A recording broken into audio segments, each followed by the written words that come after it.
Hey guys, this is Bailey, I'm Timothy. and welcome to the What Sleep Podcast, where we talk about all the things that keep us up at night. A lot of fucked up stuff. Lots of fucked up stuff. Cue intro music.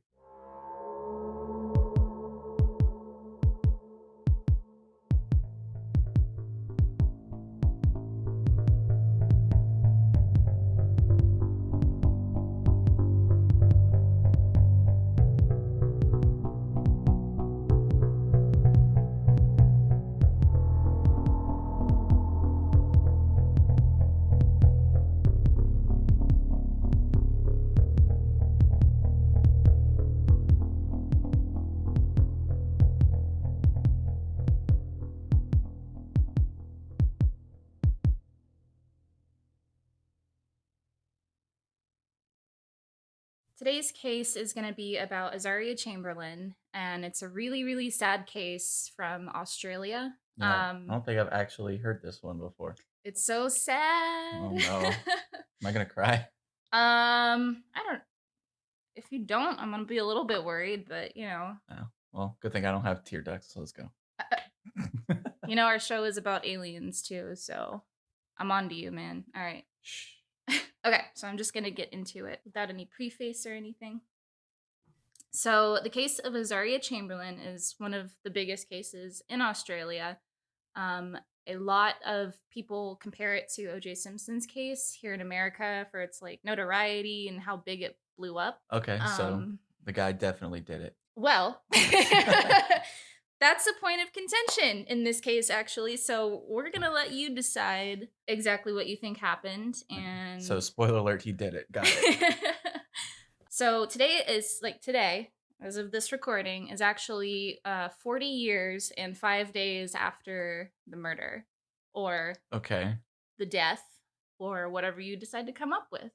But yeah, so this past Monday was the 40-year anniversary of her disappearance and death, and the final ruling for this case wasn't actually issued until June of 2012. Why so long? So about 32 years after her death. Okay. That's a long time to wait, but sure. Well, there's a lot that happens, and a lot of stuff gets really fucked up Oh boy. in this case. So All right. I'm ready. all right, so Lindy and Michael Chamberlain married in November of 1969. They had Nice. three children in total. Nice. Sorry, just where is our nut button? What is wrong with you? Somewhere. Got it. This is gonna be great. So they had 3 children in total. Their first son, Aiden, was born in 1973, and Reagan was born in 1976. Okay. It was pretty well known that Lindy really wanted a daughter, and everybody who knew her knew that that's something that she really wanted and had always wanted. And let me guess, she had 2 boys. She had 2 boys. Yeah, so far. And then on June 11th of 1980, Azaria Chantel Lauren Chamberlain was born. What a mouthful, Jesus. I think overseas it's kind of popular to give children 2 middle names. I guess. That just seems redundant. I think I almost had 2 middle names before my parents were like, nah. No, we don't want that. Okay. See, I was just named after my dad, not imaginative at all. They're just like, The second, we'll just give him copy paste. Pretty much, yeah. That's what we got. No, I don't think I could ever do a subsequent name. That's so lame. Come up with something fun. That's what I'm saying. I'm sorry, I didn't mean to call your name lame. I mean, it's fine. It is pretty lame. Let's be honest. You ever known a cool Timothy? I know you. Sure. I'm cool. Cool enough to start a podcast with, I guess. Takes a lot of time to invest. I mean, the bar is set pretty low. Okay. All right. So, Azaria was born, and she was not a really fussy baby. She was pretty doted on by everyone around her and everyone that knew her, as a baby, as much as you can know a baby, as a really quiet and friendly baby. And she just didn't make a lot of noise. So there were even times when people would be in the same room as her and ask hey, where is Azaria? She'd be in the crib in the corner. What a dream. Right? Nothing worse than a screaming baby. But she was just so quiet that people didn't even notice that she was in the room. So, I mean, that's pretty cool. It's the top goal for a baby right there. Honestly. So Lindy herself was known as like a pretty prolific seamstress, and she made like outfits, and she would design dresses, and she did, But did she work for Gucci? I didn't look into that. She might have. That'd be pretty lit. I'd buy that. Would you after this case? Only if it's covered in blood or something. I don't know. Michael Chamberlain, the father, was a minister for the Seventh-day Adventist Church, and he had to go out for work a lot. He traveled around the country, and he was a minister, so he would go and preach at other churches around. So he wasn't home a whole lot. There were times where he'd be gone for weeks. So when they finally found the time, the whole family decided to take a trip to kind of bond together. And it wasn't long after Azaria was born. I think she was about 9 weeks old at this point. They decided to go and take a trip to Uluru in Australia. Where is that at? In Australia. Okay. I think it's in like a northern central part of Australia. I could be wrong. So just in the populated parts. I'm gonna look it up. It might. I don't think it's populated because it's like a national. Okay, so I just looked it up and I was right. It is in central Australia, just a little bit to the north. So Uluru is also known as Ayers Rock, and it's somewhere that people go to. It's literally a giant rock that looks like it's coming out of Pride Rock. I mean, it doesn't have the pointy part to it, but it's literally just flat land, and then there's a giant rock. It's a rock. Got it. I'm sure it's really cool, and I don't mean anything against it, but it's a rock. It's a big red rock.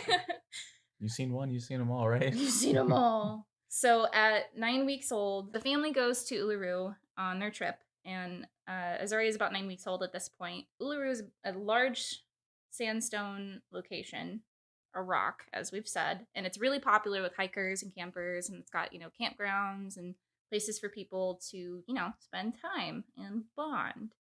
On a rock. On a rock. Next to a rock. I mean, it's Australia in the middle of it. I guess there's really nothing but rocks and kangaroos, right? They've got koalas. That's true. Koalas are cool.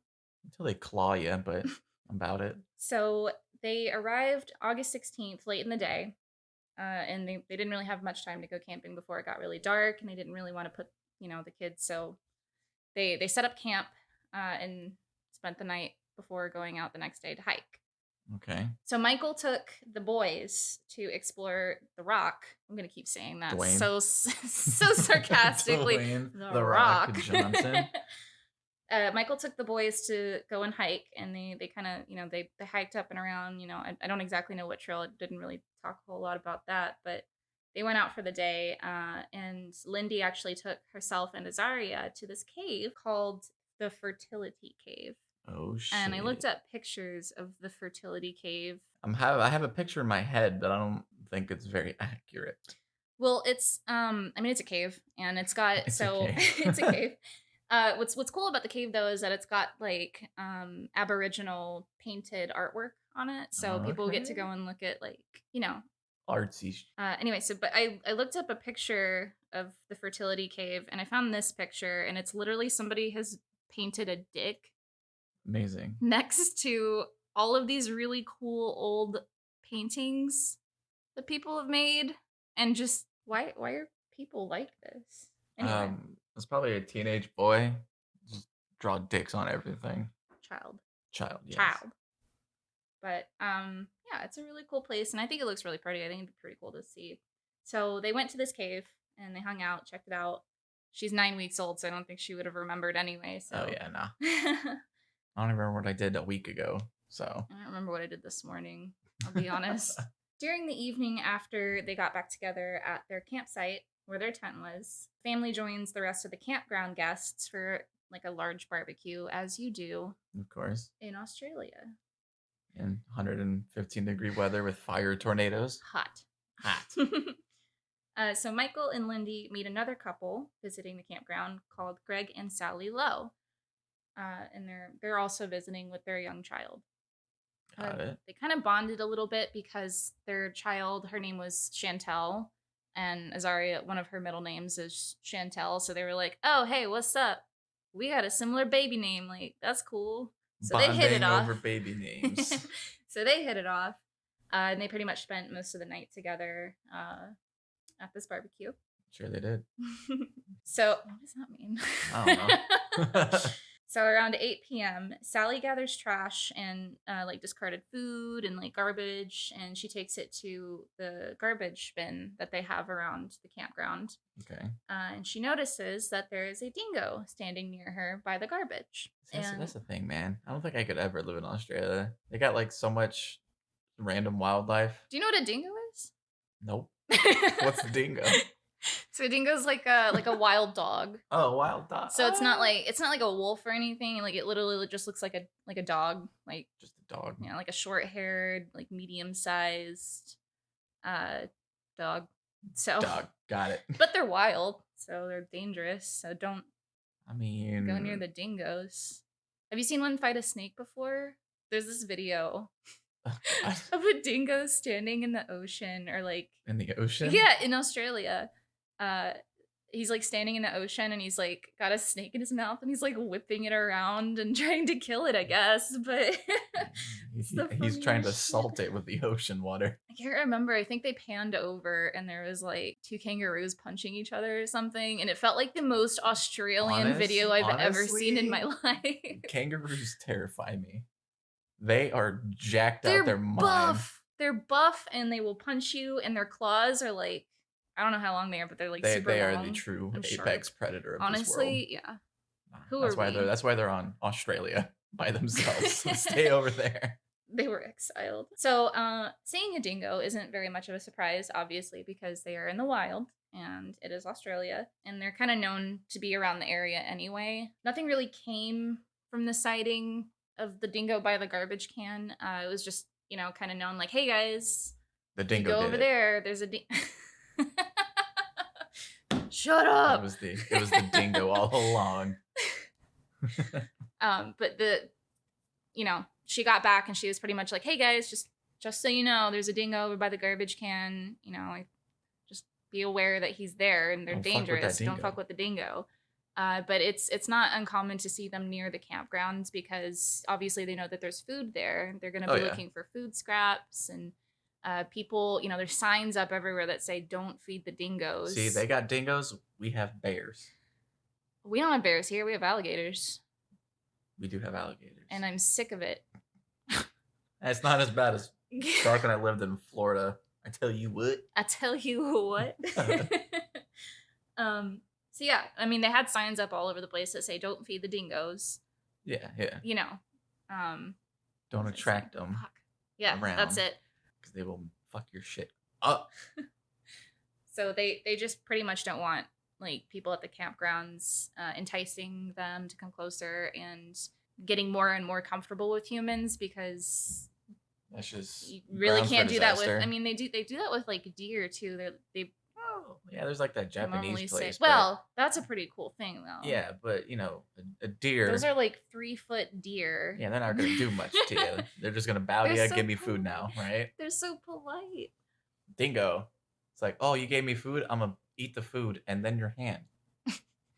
So yeah, I mean, back at the campsite, there was actually another sighting of a dingo, and this was due to Michael actually throwing food scraps to another dingo. It's always Michael's. I don't know if it's a different dingo or the same dingo. It could have circled around and been like, hey, hold up. But when she got back, she noticed that Michael was actually feeding food scraps to this other dingo. And Lindy actually stops him and says, hey, don't throw food at that dingo. You're going to encourage it to stay close to us. It's going to scare the kids. So shortly after the barbecue kind of comes to a close, Lindy returns to the family tent with Azaria to put her in her crib. So the crib was actually located at the back of the tent. So she had to, completely go into the tent to put her there. So her son Reagan was actually in the tent already, and he's 4 years old. He's probably tired. It's I think 8:30 at this point, or I'm tired at 8:30. It's like 8 o'clock at this point, and he had already gone to bed. He's wrapped in his sleeping bag and he was passed out in the tent. Oh yeah, same. So she puts her to bed, and her other son Aiden, their oldest son Aiden, was complaining that he was still hungry. So when she leaves the tent, she goes to the car to grab a can of food. I'm not liking where this is heading. It always gets a little suspicious when it gets more specific. A little bit. You really hammering in this whole dingo thing, and then her specifically having to walk into Oh, this tent. it's more that they sighted dingoes. You got to tell about, there's danger in the wild. You got to talk about it. This is a PSA. Don't feed the dingoes. Unless they're named OJ. No. No, okay. Especially not the OJ dingoes. Especially not the OJ. Especially not the OJ dingoes. But did the dingo get away with it? We'll find out. Oh, no. Like I said, her son was still hungry, so she went to the car and she reached in to grab a can of baked beans and a can opener, and then returned back to the barbecue to heat up these beans and feed her son. So they were actually storing food, and this is like a common thing for campers to do, is that they store food in like containers like this or their cars so that, again, dingoes can't get to the food. Don't feed the dingoes. Moral of the story. Don't Moral feed of the story, dingoes. basically. So after some time, witnesses reported that they heard crying coming from the Chamberlain's family tent. Lindy's account starts with her returning to the tent alone to tend to Azaria, and upon opening the tent, she claims to have seen the back of a dingo leaving the tent and blood everywhere. Oh, boy. So she rushes back to the barbecue site where she pretty much is screaming at this point, oh God, the dingo got my baby. Which is another term coined for this case, because it became like a widely used phrase when referencing this case, is the dingo got my baby or the dingo ate my baby. It's kind of real messed up. It is very messed up. That's what y'all take away? Really messed up. And it's actually in a lot of really popular movies and TV shows like That's pretty metal. Seinfeld, Buffy the Vampire. Buffy the Vampire Slayer, The Simpsons, and even the Rugrats movie had it. What? Yeah, I think there was a scene in the Rugrats movie where a reporter was talking about something that happened, and she takes the mic and puts it to another character. I don't know the specifics, but she like takes the mic and is like, "Is it true that a dingo ate your baby?" What? What? It's in the Rugrats movie. Takes place in Australia, confirmed. Oh no. Where was Nigel Thornberry when you needed him? So let's talk a little bit about dingoes in this area. Oh boy. So dingoes are, again, notable in this area, and we've talked about at least 2 so far. Maybe. Don't feed the dingoes. And they're known to travel in packs and hunt during the night. So there are multiple signs around the camp, again, warning visitors not to feed or try to attract the dingoes. However, years of following humans for scraps, it's not uncommon to see a dingo nearby. I'm honestly so sick of saying dingo at this point, and I'm already like 1 page in. That's it. Dingo. So it was actually known that the dingoes were recently becoming more bold and more aggressive. And this has actually led to 6 recent cases of people being treated for dingo bites and scratches. There are a few incidences to note.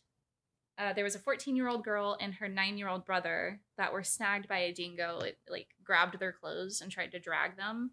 And, they were okay. They obviously those are some strong dingoes can carry a 14-year-old. Probably terrified, but I think that they pretty much just ended with like scratches and scrapes. Yeah. There was another small child that was attacked and pinned down by a dingo. I'm not sure the age of this kid, but small enough. I mean, they're not big dogs. I'm sure they're strong, but big enough to cause damage, cause a little bit of mayhem. And 2 months prior to this camping incident, a dingo actually grabbed a 3-year-old by her head and dragged her away from her family car when they pulled up to set their tent up. Well, I can't imagine just seeing that, just looking over to see terrifying. A dingo biting your child's head and trying to drag it out. It's terrifying.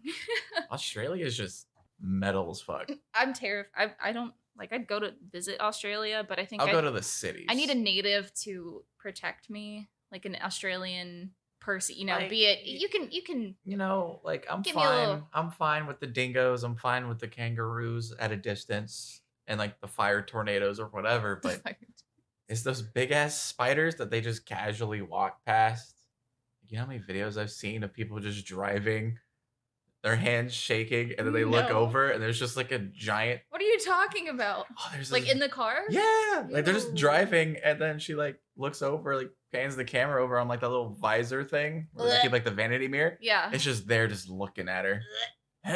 No. No thanks. How she kept her composure and did not immediately crash that car. I would have ran off the road. No, I think I probably would have braked and like set my car on fire. Like, sorry, car, but just driving into a fire tornado. You're tainted now. Oh, no. We're not doing this. I hate spiders, by the way. They terrify me. So, all of the instances that I just mentioned, every single one of them, the dingos had already become so comfortable with humans that it took a lot for the other, like adults to try to shoo the animals away. Oh yeah. Like including the 3-year-old, like her dad had to like physically go and try to remove the child before the dingo was like, this isn't worth it. Whatever, take the kid back. You win this time. You win this time. So after hearing, we're coming back to the campsite. After hearing Lindy screaming that the dingo has her baby, the entire campsite immediately moves to start looking for Azaria. By this point, it's pretty dark out. It's 8:30, and it made it very difficult to see any sign of where she might have been taken. Well, if there's blood everywhere, wouldn't there be like a blood trail they could follow? Well, there's blood in the tent. I mean, yeah, but if there's blood everywhere, as according to her, in the tent, but that means there's wounds, right? Right. So but it's also dark out. Blood's pretty dark. I mean, I don't know. I would assume they have lights. They couldn't really see any sign of where she might have been taken or any clue that might have led to her. Lindy indicated the direction she saw the dingo leave towards, which was kind of, she like pointed to the back of her car. She said, he ran that way. And Michael and Greg, the other couple, the guy from the other couple, actually took off running with their flashlights in that direction and tried to see if they could find her. So the people from the campsite actually formed a human chain, and this started like an hours-long search. And they were walking in all directions, particularly in the direction that Lindy indicated, looking for any sign of her. And they were actually joined by Aboriginal trackers that are local to the area. So it was really good that they were there, because they know the area, and they were able to kind of guide people, where a dingo might be heading. Okay, so they had trackers, and clearly, as you said, they had flashlights, and yet they couldn't follow this trail of blood that I was talking about. Well, I mean, it's all over the ground. The blood could be, I don't know what the ground was like. I don't know if it was like sand or if it was cement or grass. Maybe. Fair enough. You got me there. But if you have trackers, I would assume they'd be able to. Oh look, yeah, there's blood. That's fair. So I'll give you that. The blood trail would probably lead them there, but they didn't find her. Very suspect. So it was also known that Azaria was recovering from a cold, and the group noted that the time was probably really short for them to be able to find her before either the dingo killed her or she succumbed to pneumonia, because it gets really cold at night in Australia. It's like super hot in the day and then like really cold at night, which I guess makes sense. It is a desert. Yeah. You really know. Michael actually made the remark that he believed Azaria was likely already dead and whatever happened to her was God's will. Oh, one of those. Got it. Yeah. And this was only like... Because that's what a shocked mother wants to hear. Right. When her, what was it, 9-week-old? 9-week-old daughter. And like, just even for a father, like, it's your 9-week-old daughter and you're going to say that like only, I don't know exactly when he says it, but like up to just a few hours after she disappeared. That's pretty messed up. That's not something I would say. But he wouldn't be saying say. That if his kids got snatched up by a dingo. Well, this case is really messed up, so. Apparently. So a man in a neighboring tent to the Chamberlains took a flashlight east of the sand dunes that were nearby and found what looked to be tracks, as well as an impression in the sand that looked as though something was sat there, like a bundle of a baby, maybe. Okay. So I can find that, but not blood. I get it. It's fine. He alerted a park ranger who arrived just before 8:30 p.m., followed by Senior Constable Frank Morris. The ranger expressed the imprint resembled like a knitted garment, like a hat, like a like a knitted impression in the sand. Lindy later describes that this may have been a jacket that Azaria was put into before she was set to bed. Lindy recounted her version of events to the constable that arrived and claimed as well that she witnessed the dingo exiting the tent with its head tilted downward, seemingly holding something in its mouth. After looking into the tent for Azaria, she noted how the blanket Azaria were wrapped in were in a disarray and blood was everywhere. However, Reagan was still asleep, untouched and undisturbed. Okay, so this dingo just gets up in this tent, starts mauling a baby. Blood's flying everywhere. The thing's probably growling while it's chewing this baby's forehead. And you mean to tell me this other kid? Nah, not even. A 4-year-old, probably easy to wake, you know. Yeah, right. Like kids not don't not stay not asleep even for like nothing. a little bit of a no, you know? Nothing. He was still asleep. I want to sleep like that kid. Doesn't really make any mention, I got other than that he was untouched and undisturbed when she went back into the tent, that he had even seen anything. And so did the dingo go through the front of the tent, or did it create a hole in the back? As far as I know, he went through the front. And she said when she arrived initially that she saw the back of a dingo in the tent, and she had tried to shoo it away.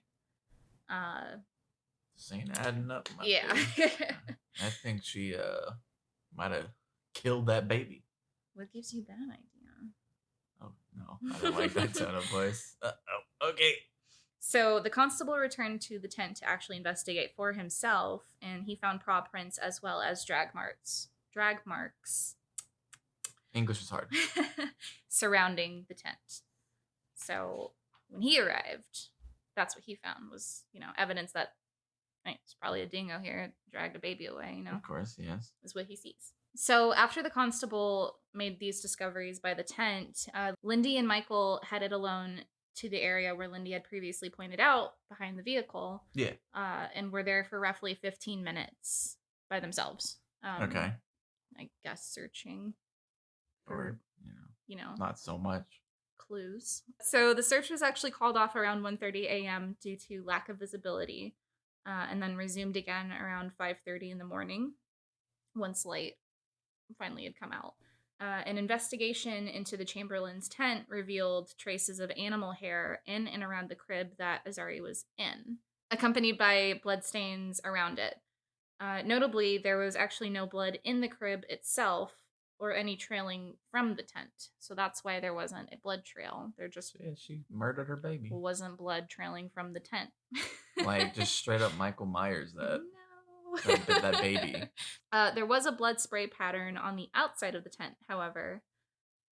This actually was never investigated. They just noted that there was blood spray there. So you don't see any trails, nothing like that leading away from the tent, but there's blood on the outside. And they're just like, yeah, it's blood. Outside of the tent. I believe it was on the outside because her car was parked right next to the tent. So there was obviously a gap between, and that's where the blood spatter was found. I didn't really find where it said exactly where the blood spatter was, but I believe it was probably on the right side of the tent, next to the car. Among the items, a blanket was found to have torn in a way that indicated it was bitten. The police doubted very strongly that a body would ever be found, as dingoes are well known to inhabit caves all around Uluru. And Michael Chamberlain and Lindy addressed the media thanking everyone for their efforts for the search. Michael actually remarked, "Thank you, all of you, for your efforts you're making in finding our baby. Although we cannot hold on to hope any longer in finding her alive. I am a man of God, a minister of religion. I know that nothing happens in the world unless the good Lord's will it should be so. I know our baby has passed from us into heaven. My wife and I must not be sad." End quote. Okay, it's been what, like a full, not even 24 hours, and he's like, I give up. Yeah, even within the hour that she disappeared, he was pretty much like, yeah, I think whatever happens, and it's God's will, you know? Nah, dude. You gotta, so a little suspicious, but you gotta look out for that baby. You gotta hold on to hope, my dude. So it was actually suggested that the Chamberlains check into a hotel rather than stay at the search or at the campground while the searches were happening. During the search, so that, obviously their tent is where the baby went missing. It's bloody. They're not going to stay in the tent. So they were like, just That'd be a little weird if they did, but right. There's a hotel down the road. Go stay at this hotel instead. And actually, from the moment that they checked into the hotel, the Chamberlains made no effort to return to the search and did not ask about the investigation thus far. Like, as soon as they entered the hotel, nothing. They pretty much just didn't go back or like no even one ask for any thought updates. this was suspicious at all. Well, not at the time, I guess. I mean, they had a baby to look for. But yeah, and everyone else is looking for the baby. The parents are like, yeah, who cares? I don't know. A little sus, but again, devil's advocate, benefit of the doubt, whatever. I mean, I guess. So it actually took 2 nights for them to decide that there was no hope in total, and they drove home to Queensland. On the way back, they actually stopped at Ayers Rock, which is Uluru, so Michael could take photographs, and he sent those photographs to the paper. Just here's some scenery, and then Here's where our baby died. 2 days after she disappeared. As they're driving home, he's like, "Hey, let's actually go back so I can get some photographs of the scene, like the scenery around it." Yeah, like come on, why are they not suspect numero uno? I know, like and immediately. Then the dingo is number 2. I don't know. It's crazy. So everything the Chamberlains did following the night Azaria disappeared was addressed as suspicious after the search, Of course. Many interviews Lindy gave to the investigators and media conflicted with each other. Details like whether or not Lindy saw anything in the dingo's mouth or whether or not the blankets were scattered, that sort of thing. They just started conflicting with each other. Okay, good sign of, hey, I murdered my baby and I don't care, but here's my story and I'll know I messed it up. Right. So journalists began to question law enforcement and specialists about dingo behavior, questioning whether a dingo would ever actually take an infant after an attack, after being addressed by a full-grown human. Oh, yeah. Like whether they would actually continue to then do what they were doing. Reportedly, they found this unlikely, though following the recent attacks in the area, this was something they didn't rule out. Makes sense. Yeah, I mean, it's possible, I guess. Yeah, I guess. So, but she did it. She did it, 100%. I have a gut feeling that she 100% did it. So there were no records of a child ever being taken or killed by a dingo. So it was just the attacks that they were ruling the likelihood of it on. Yeah, but we're talking about, what was it, 14 and 9-year-olds? This is a 9-week-old. That's like probably what, 7, 8 pounds? I don't know how big babies are. I don't know how big they are either. I don't have kids. Actually, I guess that would make sense because they're normally 7 pounds. 7 pounds 8 ounces at birth or whatever. Something like that. I was a chonky baby, so I was small. I think I was like maybe 6 pounds or something. I think I wasn't 8 or 9. Really? Yeah, I think something like that. I know. Sorry. I really was. I would explain all my baby pictures of me just drooling everywhere.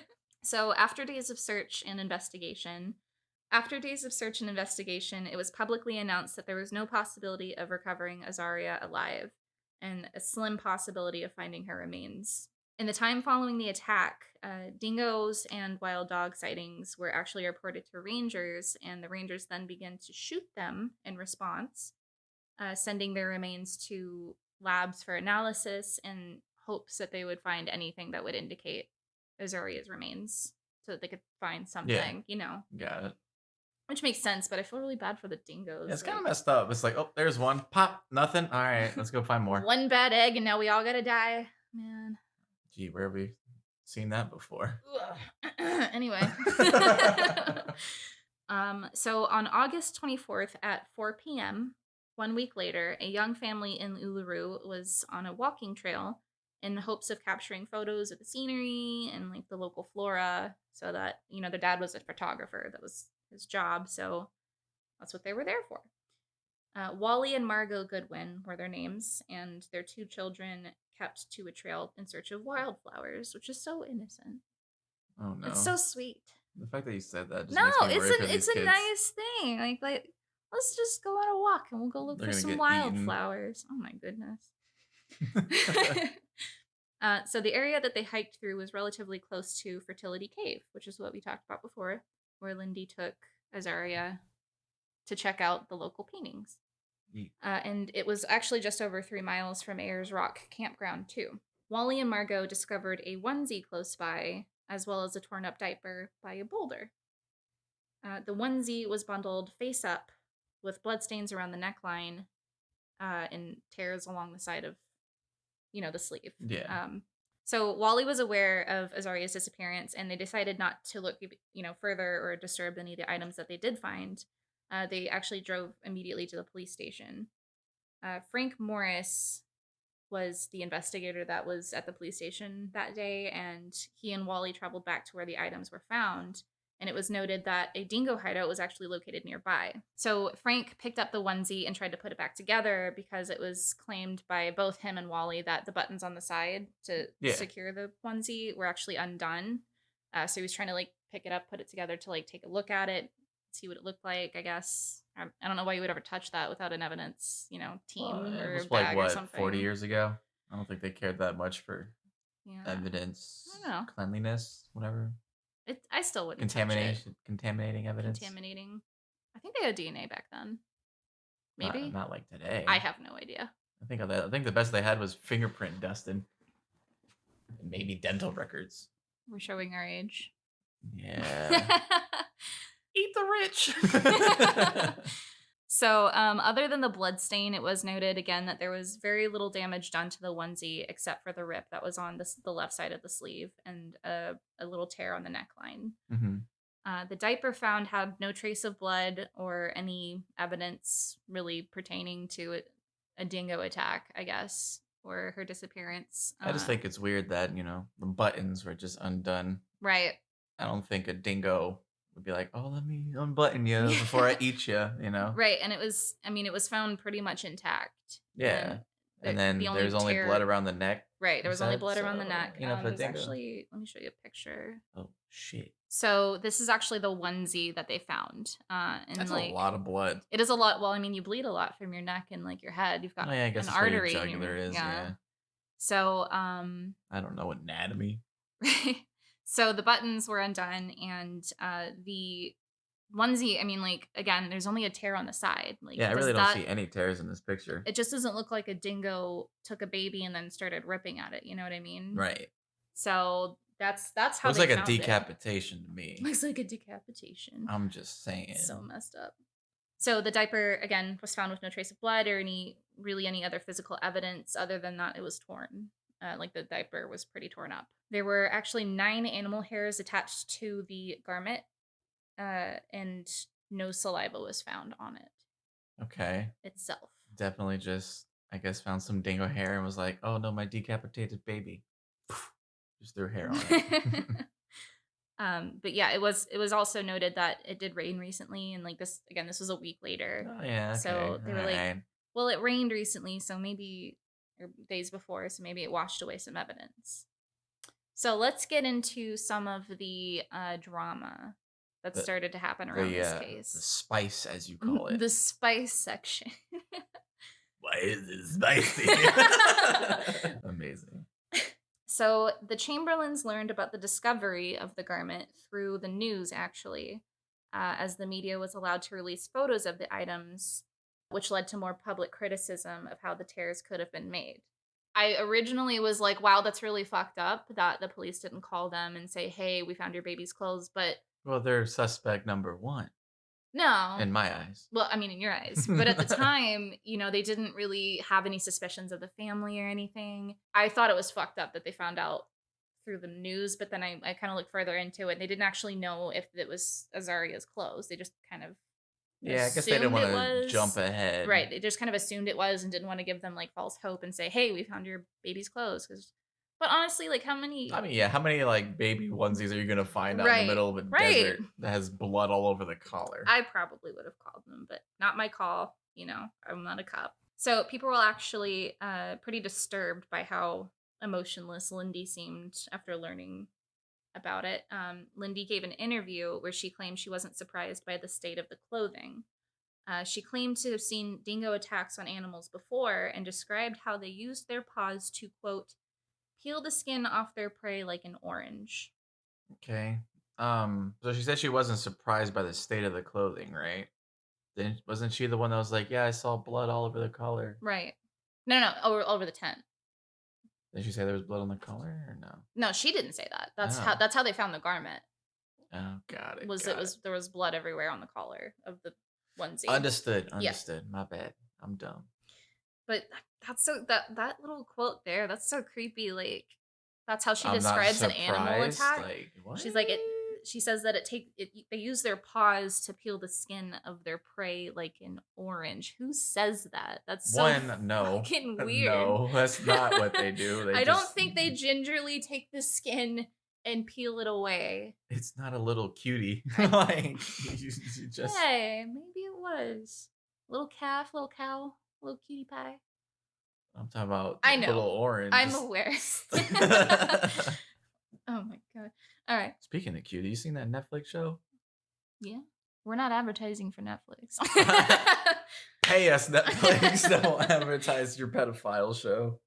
I think it's actually calling out pedophiles. It is. But I'm saying, I don't like the way that they advertised it. Like, even Netflix was like, yeah, we fucked up. And it's like, yeah, you kind of did. They could have done that a little bit better. And all of this happened, this interview and the discovery only weeks after Azaria's disappearance. And, she was seen as emotionless in the interview, Yeah, well, I guess to kind of give her the benefit of the doubt. I mean, minus that little quote, when you get told that your baby's 100% dead, I guess you kind of go through a lot of shit in your head. I guess. I mean, yeah, grief takes on different forms for different people. That quote though makes me think, yeah, she doesn't care. It's a wild quote.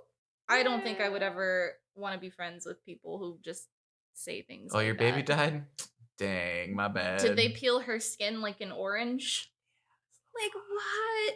That's a little fucked. But so 2 weeks later, the case was handed from the initial investigator, Michael Gilroy, to Graham Charwood. Gilroy gave him the case that included details of the case's investigation, obviously. Gilroy included details in the case of a doctor's account of Lindy's treatment towards Azaria, stating, it is reported that Lindy appeared to have not cared for the baby at all. At one stage, not feeding her for over 8 hours, which a newborn baby you have to feed like every 2 hours. 2 to 3 hours, like tops. Like they're hungry, they're growing, they're little. And when she brought Azaria to her appointment, it was noted strange that Lindy had actually dressed her in all black clothing, which prompted the doctor to search in a dictionary of... I don't know why you would go to this, but it prompted them to search in a dictionary of names and meanings for the name Azaria, which showed it meant sacrifice in the wilderness. Which is a little too on the nose, in my opinion. And I mean, but... Is that coincidental that they just happen to pick that name that means that, and then that happens? And then that happens. It's a little too on the nose, in my opinion. I'm just curious as to man, this baby's dressed in all black. Man, we look up the name meaning. What does their name mean? I don't know why you would go to that initially, but whatever. Yeah, I guess to each their own, right? Everybody's brain works in different ways. So Gilroy, the investigator, could not find this book in the library where it was claimed to have been found. Later, the meaning was actually discussed in court, with Lindy and Michael stating that they chose the name as it meant blessed by God. It's a little opposite of what the doctor said. It's pretty different. So there were actually experiments done to see how a dingo would react to similar circumstances of, taking a baby away and then eating it afterward. How do you recreate that? So here's a baby volunteer. Oh, no. Eat it. No. So they actually left meat in diapers. Okay, fair enough. Yeah, like around, I think this was around the campground. There were 3 dingoes that were around that were known to kind of hang around this area. So they actually left the meat in the diapers close by for them to find. And it was shown that the diapers were ripped to shreds as the other diaper was found. And it was, significantly damaged, pretty much beyond recognition. Yeah.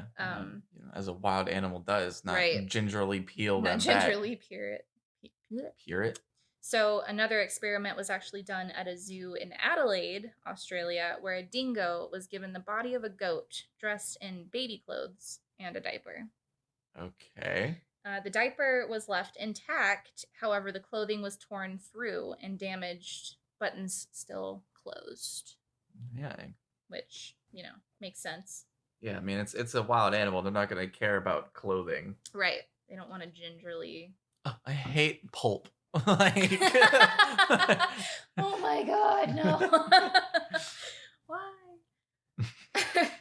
In October of 1980, the Chamberlains were finally formally interviewed. Detective Charwood requested that Lindy be hypnotized to try to bring forth some memories that she might have repressed. However, she refused on the grounds of religion, stating that hypnotism was seen as a witchcraft. Okay. But Lindy was able to describe the events in great detail still, however, and recounted that she believed the dingo was a small, like a smaller dingo, and kind of still looked to be like a puppy. So, like, okay, little, like, not something that could drag a baby. 7-pound baby just through the desert. Well, that's something that they address too later. They're like I've been bit by puppies. They ain't got much. They're not very strong. Yeah, it's sharp, sure. Oh yeah, it's gonna poke you, but it ain't gonna do that much. Right, you can't drag a baby away. So she claimed that she saw the dingo exiting the tent with its head exposed, struggling to pull something out, and aggressively shaking its head. She assumed it was attempting to take one of Michael's shoes and try to shoo the dingo away. So she claimed that the dingo took off in the direction behind their vehicle and couldn't recall exactly whether or not it had anything in its mouth now. Okay. She thinks she can't remember because she couldn't accept that they may have taken Azaria, so that's why she's trying to like explain her conflicting stories. Because remember earlier, she was sure that she saw something in its mouth when it left, but now she's like, I'm not sure whether or not it actually did have anything in its mouth. Oh yeah, 100%. Just she did it. Right. Just saying. Immediately, she did it. So she actually claimed that she and Michael didn't go back to continue their search the following day because the initial shock had worn off and the reality of what likely had happened had set in. Yeah. So I would still be really concerned, and I would probably try to do everything in my power. I'd probably be out there for months trying to find my baby. Yeah, if that like happened honestly, to my kid. Like even if the baby isn't alive, which after like a month, that baby ain't gonna be alive.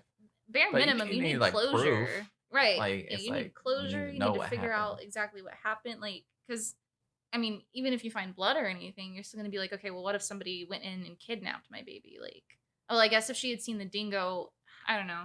Well, I mean, she has conflicting stories right now anyway, so who even knows if it was a dingo, which it probably wasn't. But, what do I know?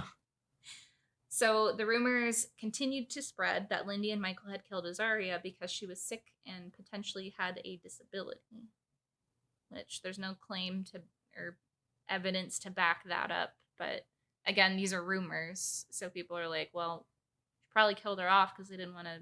Oh yeah, they didn't probably just want to deal with that. Have a disabled child, which is really fucked up. There's ways to go around that, but adoption, family support. There are networks. Yeah, right. Like, other rumors actually stated that the parents were covering up for one of their sons after he killed her, which is super fucked up because. It was what, a 4-year-old? Yeah, it was. Let me see. I don't think a 4-year-old's gonna be able to decapitate a baby. Right. Their youngest son was 4 years old, and the oldest son was only 3 years older than him. So a 4-year-old and a 7-year-old. I mean, yeah, they ain't gonna.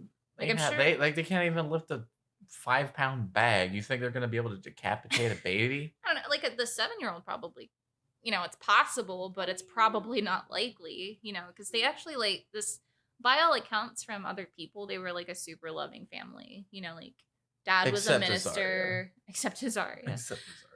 Dad was a minister. The mom was a seamstress. It was a loving family by everyone else's account. So yeah, I mean, either way, that's a really messed up rumor. Because when you look at it, the older child was actually still at the campsite, which again witnesses like corroborate.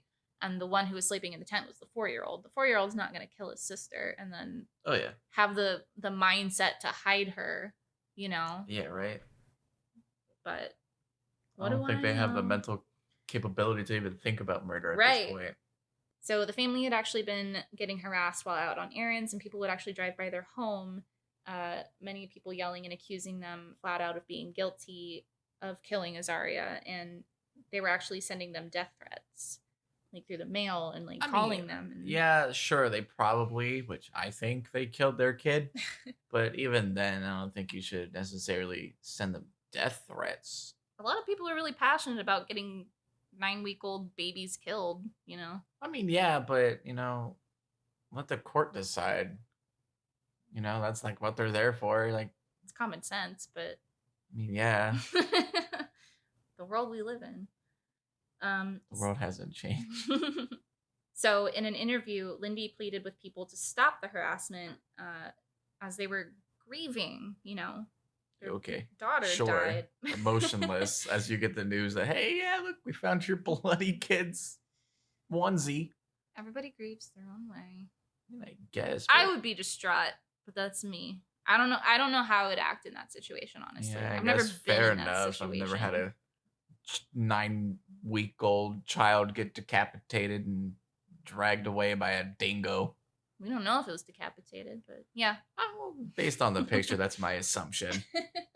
Yeah, she was pretty much pleading to them, saying that like the rumors are only adding further distress on her family. So during the later inquest that was going on about the case, a biologist and dingo expert, Les Harris, submitted evidence that a dingo would be able to carry up to 20 pounds over long distances, and that it is shown a single dingo could consume the amount of meat that is a baby, you know, or a similar amount of meat in actually just about 20 minutes, or actually faster if accompanied by a pack. So it could be a very quick kill. Yeah, but I think if it was a pack, there would be, like, that onesie would be tore up. Right. Yeah. Like, because how else are they going to eat the rest of the baby? Right. Like, why is this onesie... There's no trace of any of her body. Right. Not even bones. Right. You mean to tell me they were just gone. Like, yeah, we don't want this, and just... Right. Go set this over here by this remember, rock. They delicately took her out, unbuttoned her onesie. Oh, yeah, right. And put it to the side as they care about clothing. Apparently. Dingoes are very fashion forward. Well, apparently her, you know, baby's mom did work for Gucci. You know, it's probably a real expensive onesie. And they knew better. So he actually found that it was highly unlikely that there would be any trace of Azaria's remains, as dingoes often ate the entirety of their prey. Digestion for a dingo actually takes course over a 10 to 24-hour period, making it also unlikely that the stomach contents of a dingo, days following her disappearance, would show any sign of her body. Dang, that's quick. All the ones that they shot days after and sent for it could have been analysis. The dingo, but they probably pooped it out already. Right, yeah. So there was no way to know whether or not, even if it was that dingo, whether or not it was... This is making me just...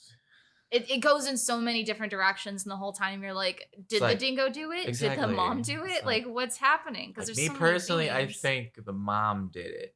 But then on the other hand, I'm like, the dingoes are pretty fucked up. But they're wild animals. Yeah, they're wild animals. They're gonna do what they want to do. Right. But, you know, I still think the mom did it.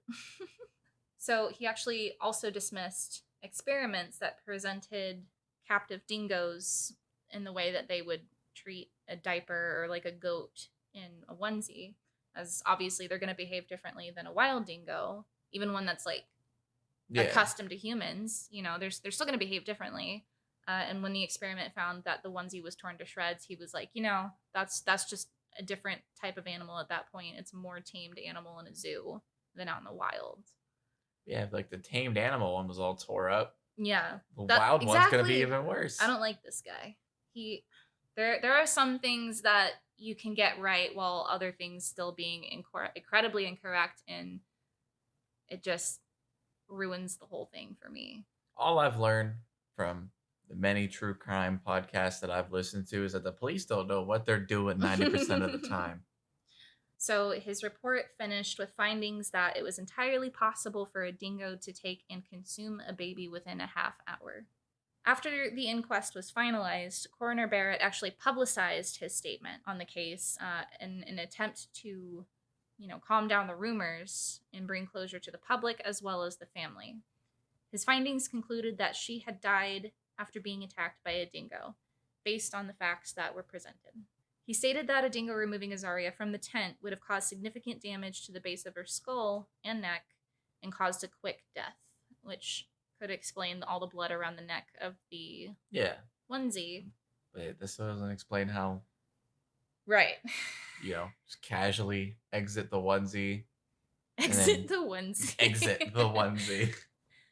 So the Chamberlains were not found responsible for Azaria's death in the end, though the coroner accepted the claims that the tears in her clothing were likely caused by a sharp tool such as scissors, because the cop previously had looked at it and said, this doesn't look like a dingo. It looks more like a knife had done this. That's what I'm saying. She fucking decapitated that baby. Right, but after all the findings, this is what the coroner says. It's caused by a dingo, though he does agree that it does look like a sharp knife cut the base of the neck of the onesie. So his reasoning for why there were sharp tool marks as opposed to teeth marks was that somebody may have interrupted the attack, causing the dingo to retreat and tried to remove her clothing to save her. Upon finding her dead, they may have given up and instead disposed of her body. He subsequently was very critical of the investigators. So again, this guy, the coroner, after giving his report, started, he was like, why did the cops not find the blood spatter initially? That was on the outside of the tent. Yeah. Why didn't they, they had issues with keeping a record, like a good record of all the witness statements. Like they didn't question all the witnesses properly during the time. Okay. Yeah, they just didn't care. I don't know. They had better things to do, apparently. And there were no actual, that I could find, pictures of the actual tent. So there wasn't like a picture of the crime scene, as far as I could find. I don't know if that's like out there on the internet or if that's like locked up, but it might be somewhere deep in the recesses of the internet. He was actually also critical of the Rangers of Uluru, who he claimed essentially the same thing. They just didn't really do what needed to be done to find the baby. So, and all of this was publicized. So this, of course, there was a media frenzy. Oh yeah. Who pretty much just set fire to that flame. Wait.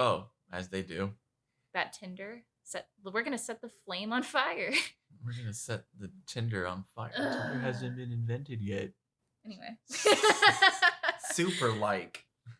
Anyway, the Chamberlains expressed relief at the findings that more than essentially like corroborated Lindy's story. Yeah.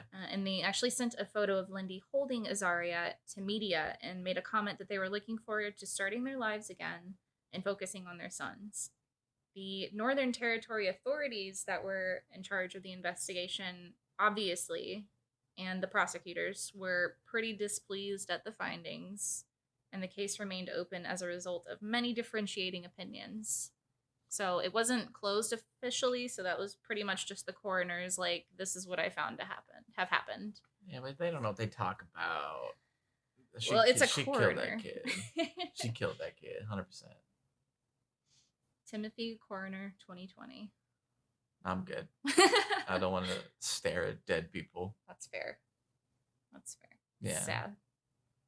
I guess I kind of do looking up these cases now, but I don't think I could.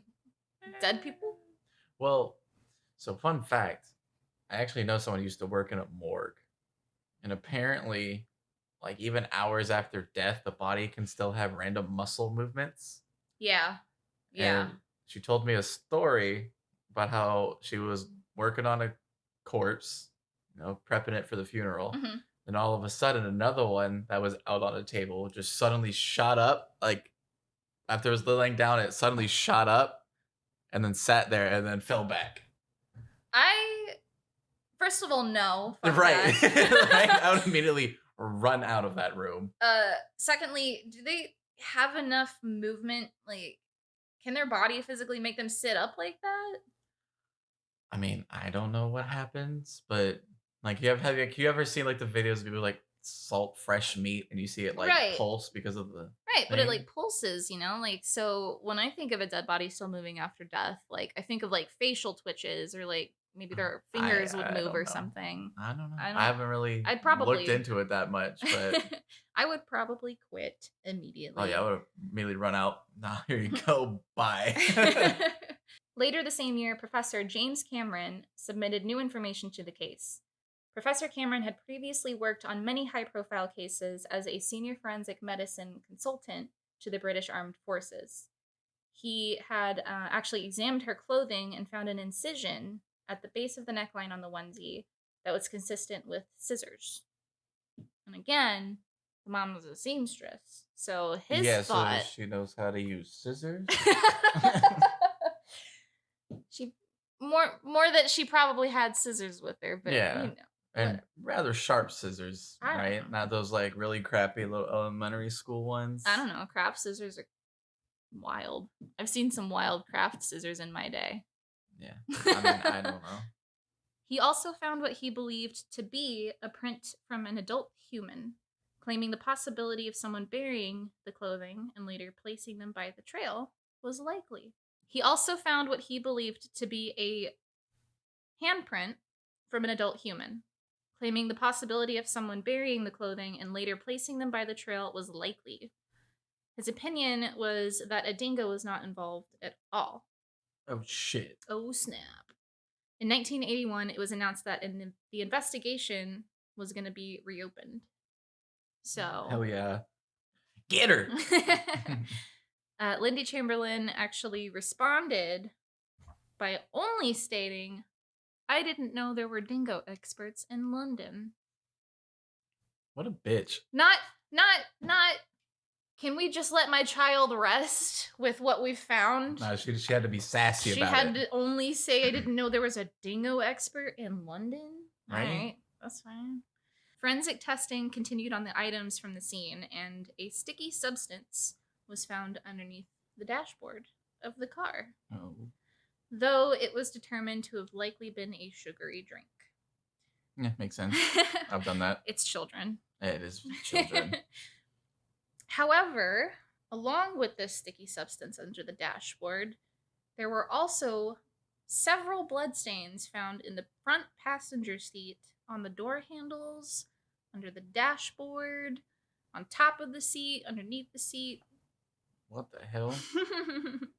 The blood spatter was consistent with a blood spray from an artery wound. Many items in the car were found with bloodstains as well, including a towel, Michael's camera bag that they brought with them, and nail clippers. Well, they were like nail scissors is what they called them. So I think it's like those baby ones that you like use to cut like with scissors instead of like the clips. Yeah. Know? Yeah. Because they're so small, you need like... Yeah, so like little scissors, but there was also blood found on those. Curious. In November of 1981, it was announced that the previous inquest's findings were being dismissed entirely, and a new inquest was being ordered based on the new findings. The new inquest included a new coroner, Jerry Gowson. Good. Get someone who knows what they're doing. And Detective Des Sturges was responsible for questioning the witnesses.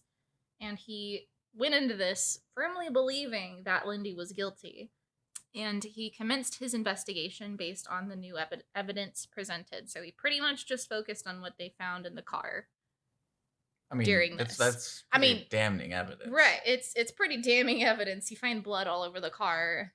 Yeah, and you have one guy say, "I think it was scissors," and then you find essentially scissors with blood on them in your car. So, in your car, yeah. Right. His intention changed from finding the cause of death by dingo and looked into the possibility of Lindy murdering Azaria. He theorized that Lindy removed Azaria from the tent where she placed her into the car, slit her throat, and put her body into Michael's camera bag, burying her in the desert and planting her clothing on the trails near the fertility caves. Jesus. Yeah, it's grim. It's rough. So, did they ever find the bag? Because you did say that like they went back to go take pictures, right? Yeah. So the parents, they went back to take pictures of scenery that they submitted to the newspaper. Yeah. But yeah, they had the bag because they tested it for, that's where they found the blood. Because they found blood on a towel, Michael's camera bag, and the nail clippers, or the shears, or whatever. Okay. The slit throat theory was presented due to the cut in the clothing found to be caused by a sharp object. The issue with this way of investigation is that there's no motivation to be found, nor a body. The investigation was concluded with these findings and this theory being presented. Oh, shit. Okay. So, Moving forward, in 1982, 2 years after the death, or the disappearance, we'll call it, Lindy was charged in the murder of her daughter, with Michael being charged as an accessory after the fact. In court, the case was aggressively discussed, including all witness accounts, theories, and evidence. The Crown found that the evidence suggested a cover-up of a murder by framing it as a dingo attack. They argued that Lindy was actually aware of the dingo population and used this to plan her murder more thoroughly. However, there was no evidence to suggest a dingo had taken Azaria apart from the tracks. So the only physical evidence that was there were of a dingo or the 9 hairs that they found inside. Yeah. And the tracks that were outside. Which, I mean, if they're kind of skulking around. Right, yeah. But, For Michael, it was found that he discovered what Lindy had done and aided his wife in the cover-up. When asked why no saliva was found on Azaria's clothing, Lindy insisted that Azaria was wearing a jacket that must have slipped off when she was taken. However, a jacket was never found, and it is widely believed that the jacket never actually existed. Oh, shit. I was kind of curious with that, too. I was like... The saliva? I was saying she had a jacket on. Oh, yeah. Where would it be? Onesie found. Right. Well, we'll find out. Oh, shit. Despite admitting the evidence found in court was circumstantial, in October of 1982, the Chamberlains were prosecuted and convicted in Azaria's death. Lindy was sentenced to life in prison without parole, and Michael was sentenced to 3 years in prison for his part. That's it? Just 3? Well, he didn't murder her. I mean, but he obstructed evidence and investigation. Yeah, obstructed evidence and essentially assisted in the murder.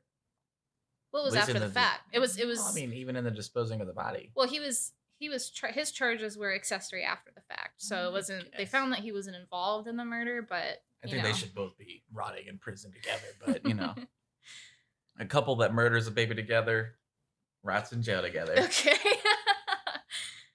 So we're gonna bring it back to remember Sally Lowe? Yeah. The couple. Yeah, the other friend? couple. Yeah.